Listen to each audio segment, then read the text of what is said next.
All right, what's up, guys? I'm here with Chris Embo and Hey.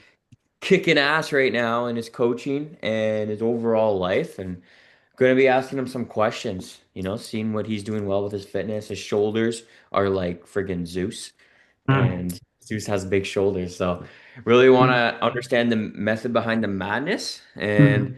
Chris, you ready to get some rapid fire questions at you? Yeah, yeah. I appreciate you having me on, brother. Cheers. You drink before me. Yeah, cheers, man. Cheers, bro. I'm double fisting. Um, Okay, first of all, apologies, you're a 49ers fan, so just want to say It's that okay. out They loud. won. They won this past week. So Like, why don't we? I kind of want to start with like, what brought you into fitness and where you are today? Like, what was the initial step that you took that you feel like was like, okay, once I took this spot, took this like step, everything else started aligning, and to get Mhm. to where you are today. And how long ago was that? Yeah, so it was during COVID. So I used to be a teacher and I was very passionate about Okay, that. Like I'm the type of person that really goes all in on something. right. So I went all in on teaching up until March of 2020, and the world shut down. Then COVID happened, and anyone who's in the education field can tell you, like trying to teach kids over a Zoom call, not the same as teaching kids person to person. So Yeah. it did a lot on me, and it's like it's kind of like a breakup. You lose something you love, and a lot of the times the body takes a hit. And fitness was something I'd always told myself I wanted to do. Everyone tells themselves that, oh, I want to have a six pack. Oh man, I want to be jacked like this guy, or I want to look like Kobe Bryant or whatever. But just never took action on it. And once I lost teaching, my weight balloon. I was already out of shape then, but it ballooned up to 250 pounds. Wow. June, yeah, June of 2020. And I mean, it got to the point where, like, literally, I was going to the bathroom and I was just like, if imagine the screen right now is the mirror, like, I was trying not to look at the mirror, like, brushing my teeth with the head down, avoiding it while I was going to the show. Like, I couldn't stand the sight of myself. Yeah. And kind of the craziness of that COVID lockdown year, the isolation and stuff, Yeah. being stuck inside, the weight gain. I was Mm, just like, yo, I need to do something. I yeah. can't accept this. So it started with just walking and started with locking in on the diet a little bit. I would again, it was unhealthy, but I coped with the stress and the shock of losing what I loved with food. And I paid for it with putting on so much weight. So I took action I started with just walking and running. Like I used to be a runner back in the day, but a couple ankle injuries just made me not want to run anymore. But even then, like I remember the first time just running a mile around the block and how exhausting that was. But also that feeling of, okay, like journey of 1,000 miles begins with a single step. That was that first step. And Was that your message you told yourself when you were at 250 and you're like, oh shit, like I actually got to change this? yeah, yeah. Like that's what I got. Like I don't know where I saw it. It was probably scrolling Facebook, but I remember just seeing that. It's just someone shared that, and it was just like, yeah, it's time to take that step. You have to take that So action step. why do you feel like you took the step when other people's failed to take the step? Because you took the step and then you put another 5 steps after and then so on and so forth, and here you are. But why do you feel like what was different about you seeing that quote versus the next guy seeing that quote and going right back to, friggin' the cheeseburger? Yeah, it came down to pain. Like Pain. pain. Yeah, like we either, as people, we either move towards pleasure or away from pain. And I just wanted out of that pain of just not being able to look at myself in the mirror, of just knowing that I can't go on like this. Like, you know, imagine I went back to the classroom, and they're like, hey, oh, why is Mr. Embry 250 pounds now? Yeah, I couldn't do that. There was just not, I couldn't allow myself to go on any further. right. So, all that to say, I officially, it's funny, it's November 2025. I joined a gym in November 2020. So, I lost about 25 pounds. I got down to 225, just locking in on the diet and some cardio alone. And the nice thing about South Carolina is that they decided COVID wasn't a thing earlier than a lot of other places. So Yeah. you went to the gym, you didn't have to put on the masks and all the goofy stuff. And you get there, and I'll share this. You guys know I keep it real. So I tell people all the time, this isn't what keeps you going, but it's what gets your ass in the gym. You go to the gym the first time, and they're giving you the tour. They're saying, okay, here's this thing, here's this thing. And all I'm seeing is a bunch of smoking hot babes. And I'm like, yeah, I can stay here for a little while. You feel like an alignment with the vision. Yeah, Yeah. I'm open to this. Okay. I can go to the gym. Hey, at least I don't have to wear a mask. Yeah. Yeah. I mean, I'll keep my comment to myself. But yeah, no, I mean, speaking like of like women and like dating, like you said, like so like how is because like when I was in San Diego with you, bro, you were like just crushing in that category. Like you radiate the confidence. So I guess like what would you say to like someone that's like maybe hit 30 and like struggle to have conversation and Mhm. maybe they feel like they need to lead through money Mhm. to keep interest Mhm. and they don't know how to hold interest or spark interest with themselves. Mhm. What would you Yeah. say to that person? Yeah, no, I think it's good that you first mention yourself Mm, because, spark an interest in yourself because you have to fill your own cup before you can fill others. And women are very perceptive of like incongruencies. So they can tell like they have like the sixth sense of being able to tell like when you're being inauthentic, like you're not being true to yourself and who you are.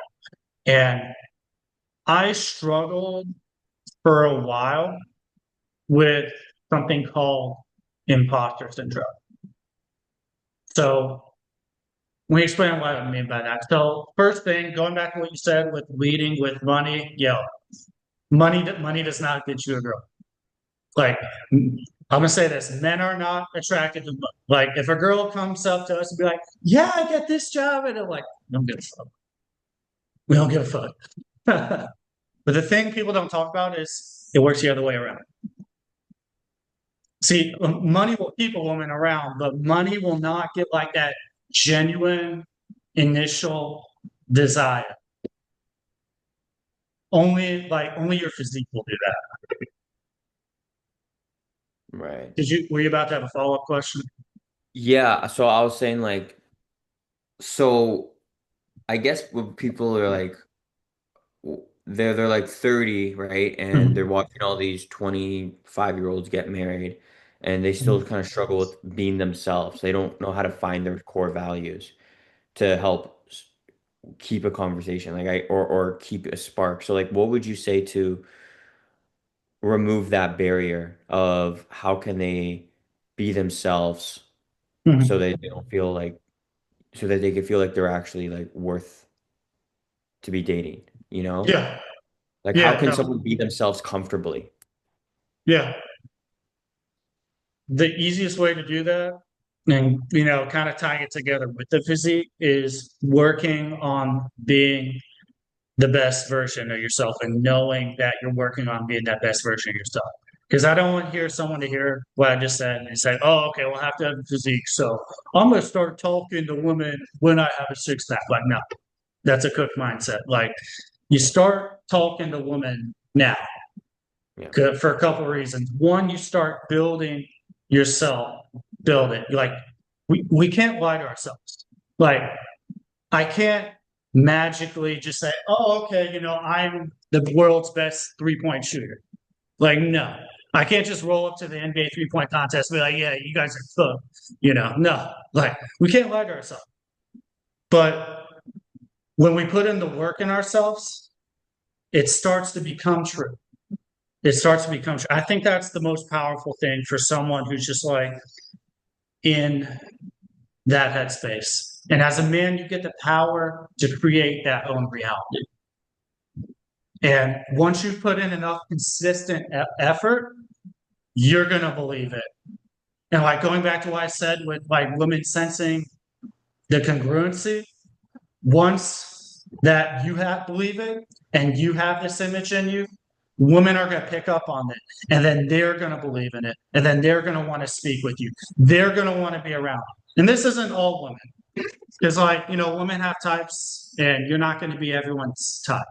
Oh, for sure. Yeah, I Yeah. think I think that's a big part too, is like being detached from the outcome, and all you Mhm. can really do is be your best self and the people that Yeah. are meant. Yeah, Yeah. I totally agree with that. As All in, you can like, be is your best self. But I mean, going back to the physique, I mean, that's the single biggest factor. Because like women are visual creatures. Like this is something I'm gonna share this with you boys. Like people say men are the sexual creatures. It's wrong. Women are the sexual creatures. Women are the sexual creatures. They're not for you because you don't have the physique. And if you have the physique, you don't have the congruency yet. And I had to work on that. But once you have those, you'll see. yeah, Am I wrong, Jeremy? yeah. No, you're not wrong, man. You're not wrong. No, you're not wrong. So, like, what what percentage body fat do you feel like someone could comfortably be at the best self? Because I know energy's, obviously if you're too lean, right, your confidence, you look scrawny, you don't have the muscle mass necessary to be like, 5% body fat because you start looking really small in clothes and some of your times your energy drops and all that kind of stuff. So like, what would you be like the best like? You talk about being the best self you can be. So like, what would the body fat percentage and muscle ratios you would recommend someone where you're like, yeah, Mhm. if this is what you're looking for that specific look of feeling your best, where you have the energy, but you also have a six pack, it's sustainable, you're not crash dieting. You know what I mean? Like, what would you Yeah. say? Yeah, I would say it starts below 15% Okay. because Okay. anything above 15%, what's happening with your body. And there's some of y'all who are genetically lucky, like, yeah, you can have a six pack at 16, 18, 20. But what's happening is above 15% body fat, your fat cells are actively working against you. Like they're converting your own testosterone into estrogen through a process called aromatization. So I tell guys specifically for health purposes, like get below 15%. And then What does it's also, 15% look like though? What is 15 like if guys like, oh, okay, well, how do I know I'm 15%? Like what are like what would you look for? yeah. So again, it's going to look different on every guy, but what you're looking for is for upper abs, some lower abs, and you're going to look for definition. And you're going to look for you to start being chiseled. And, 15%, here's the thing, like you mentioned sustainable year round. Like 15% is the starting point. Like it's I up to an individual guy, I think, because 15% is not a lot of definition. Like some yeah. women will look at a guy who's 15% and be like, "Oh, that's a dad bod." Yeah. Not a dad Yeah, no, it bod. starts at 15%, buddy. It's not at the Yeah, 15%. but 15%, like you're optimizing your health, And then from there, it's up to you how far down the ladder you want to go. Because the more you go down, it's exponential. It's one of those things. Like you see like an exponential graph, like you know what I'm talking about. Yeah, yeah, Yeah, like it goes like every tick a body fat percentage below 15%, yeah, the level of difficulty to get there and sustain there goes up, but how good you look goes up until about, I'd say it's going to depend on the guy, but somewhere in the high single digits. And then once you hit that point, then you just start to look like your face is sunken. You start to look really hollowed out. But yeah, one last underrated thing about getting below 15% is the face. Because one of the biggest excuses I hear from guys is, oh, I have an ugly face. And I just tell people, nah, you got a handsome face. You're just too fat. Like, yeah, like it's a big difference, getting down 15% and then every tick below 15%. Like yeah, whatever you got with your abs, genetics, maybe you don't have the most muscle mass in the shoulders, in the chest, in the lats yet to get that big taper. But the face gains, yeah, the face gains are a big factor that a lot of people don't yeah. realize when you get away. And it's good that you're speaking of specific body parts. I guess if someone is watching this, like they're in their 30s, maybe they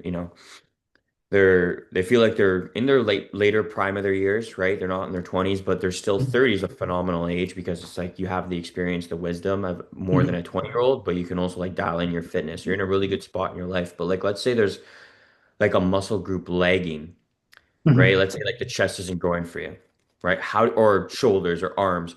How would you help someone break a plateau on, let's say, any of those muscle groups? Like, what's your sets, reps, volume method, behind the madness, where it's like you help people break a plateau on their lower body or any parts of their body? Yeah, yeah. Okay, give me a one part for an example, and I'll tell you how it works. Yeah, help me with my chest, big dog. Gotcha. Chest. Okay. So the first thing I recommend is that for every body part you want to focus in on, you take one compound movement and Okay. you lock in on that and you get as strong as possible What's on it. compound movement means we could define a compound movement. Sure, sure. So Just in case com- everyone knows here. Yeah. yeah, yeah, yeah. So a compound movement is basically a movement that involves multiple muscle groups.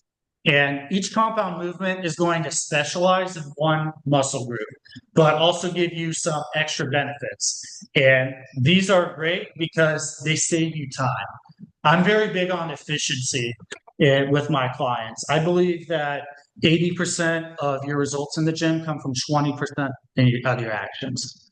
And the 20% of those actions is a compound movement. So going back to the chest, the Yeah. biggest, movement that I recommend for growing the chest is the incline bench press. And it's great because it's going to really focus in on your upper pecs, but at the Yeah. same time, you're also working your lower pecs and you're also working your anterior delt, the front part of your shoulder, a little Yeah. bit, as well as the tricep. So Right. a man in his 30s who's busy, he's got stuff going on, he's got family, he's got a career, he's got business. Yeah. He doesn't have time to go and do like this movement and then a chest fly and then like a front raise and then a triceps this Yeah. like and with an incline press, it's all on one. But to go back to your original question, so we have these compound movements we focus in on. How would I break through a plateau? So the first thing is I would look at the form. So one thing that I have found is that when you're focusing in on the small list of movements, Yeah. you really want to make sure you're doing them at a high level. It's the old Bruce Lee quote. I don't fear a man who's done 10,000 kicks once. I fear a man who's done one kick 10,000 times. Yeah. So it's really making sure that you're locked in on incline bench. So I would look at a client's form, and I have a few cues that I'm looking for. I'll just give you guys some free game right now. So a couple things to look out for. First is that, and this is one struggle I have, you're not focusing in on the upper chest. So one thing I looked at with clients, especially if they have long arms, is they're going too hard, too much of a range of motion. Like, because if you put your hands out in front of you, like you can do this with no weights in front of you.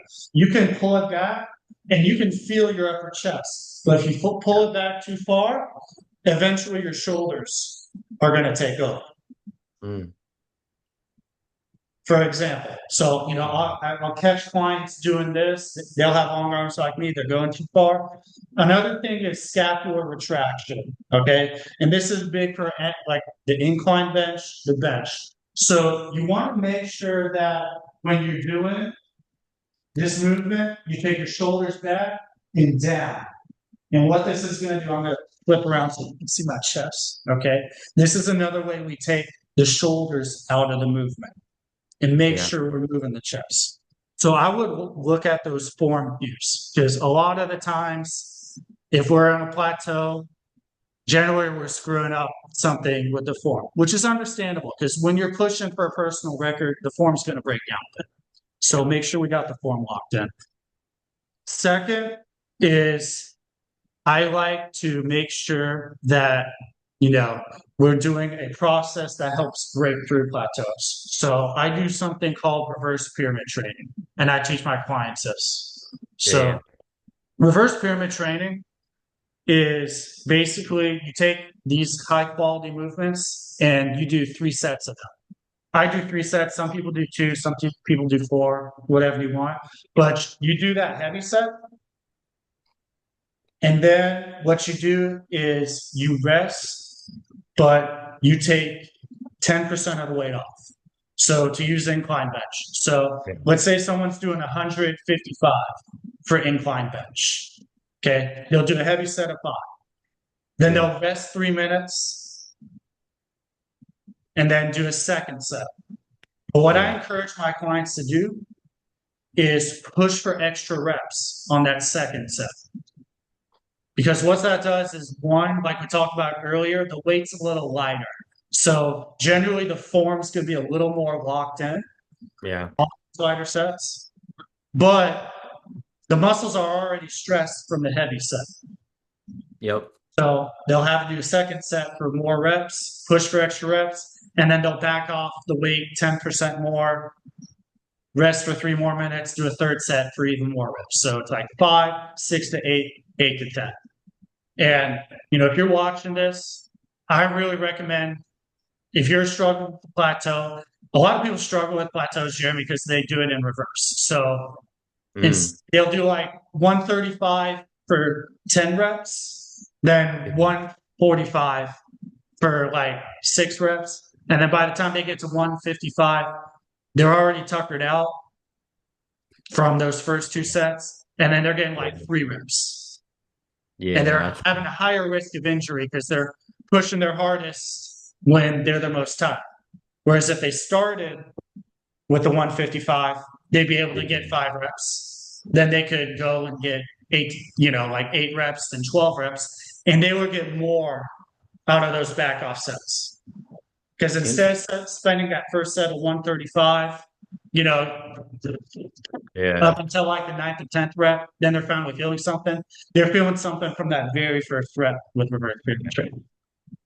Interesting. Okay. Yeah, no, in reverse pyramid training I'm familiar with too, and I use that as well. I like it. Yeah, But I think it's the yeah, most way to train. It's a yeah, lot of me personally. Like you go to that third set after the first 2, like you're just firing off to yeah. blast. I guess really my last question here is why I see a lot of like the 3 days a week. Why do you focus so much on that when like other natural lifters or claim to be natural lifters anyway, uh, work out like 5, 6 days a week? Like, what do you find different about 3 days a week that you like? Yeah, you said the claim to be natural lifters there. A Fair enough. Yeah. lot of people claim everything. Yeah. That's the biggest reason because the thing is,